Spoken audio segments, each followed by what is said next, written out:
We are waiting to hear from President Trump at the White House, where he could face questions about what comes next for Iran's freedom movement after telling protesters that, quote, help is on the way. Florida Congressman Brian Mast, the chairman of the House Foreign Affairs Committee, joins us now. You want to talk about this, Congressman, or the hearing with Hawley and that doctor? I mean, both would be fine. Could we add that as a question to the MCAT? Yeah. I think it should be question number one, actually. All right, so let's get serious about this. So, U.S. is apparently evacuating personnel from some bases in the Middle Eastern region, including Al Udeid Air Base in Qatar, which was one of the targets following Operation Midnight Hammer. The Iranians weren't too effective at retaliation. But is this an indication that something may be about to happen, do you think? It is an indication that the Iranians are taking it seriously, the words of the president, and they should be taking seriously the words of the president because he doesn't bluff. What he says he will do, he will do.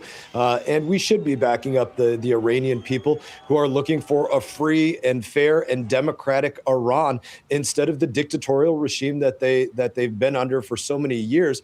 And maybe just to make a demonstrative statement on this, I firmly believe that regime change is something that is coming. And the why on that is Iran is in a situation of problems right now, the Ayatollah, problems that they cannot get out of. They don't have ways out of the fact that if I brought a $1 bill to a currency exchange, they'd have to give me about 1.2 million Iranian rial back, or that they spend all their resources on terrorism and things like that. Yeah, I don't know if you managed to hear it in the last few minutes, part of the interview that Bret Baier will air tonight on Special Report with Abbas Araghchi, who is the foreign minister of Iran. But he was spinning this bizarre tale of how these aren't legitimate protests. They are terrorist-style attacks that are being fomented by Israel, and that it's the protesters who are killing the police as opposed to the police who are killing the protesters. But we see these scenes in Iran of protests like the likes of which we have not seen in 47 years. Does that give you a sense that the regime may be on a tipping point and given the right push could topple over? 100%.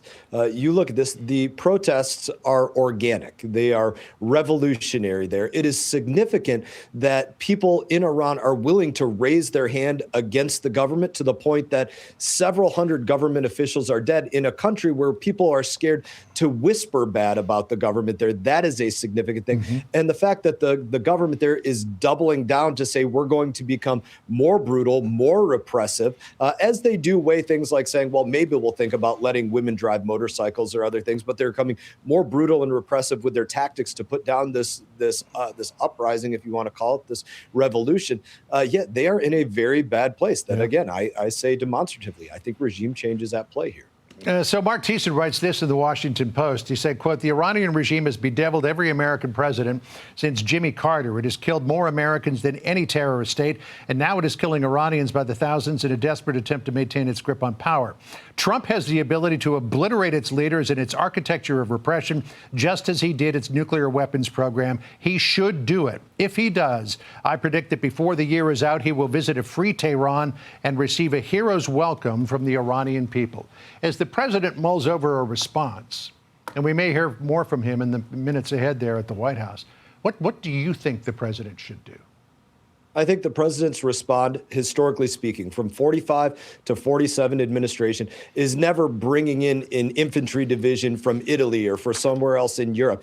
It is calculating what is the mission that needs to be accomplished, what is the obstacle he has to get out of the way, what is the safest and most effective way he can get that obstacle out of the way in order to create an opportunity for, in this circumstance, what would be the Iranian people, like he created an opportunity for the Venezuelan people just a week ago. So I think that's the kind of the way in which you have Secretary Hegseth, Secretary Rubio, the president, weighing what options it is that they keep on the table. All right. Well, we'll see what, if anything, the president's got to say coming up at this White House event in the next few minutes. Congressman, thanks for joining us. I always appreciate having you on. Thank you. Hey, Sean Hannity here. Hey, click here to subscribe to Fox News YouTube page and catch our hottest interviews and most compelling analysis. You will not get it anywhere else.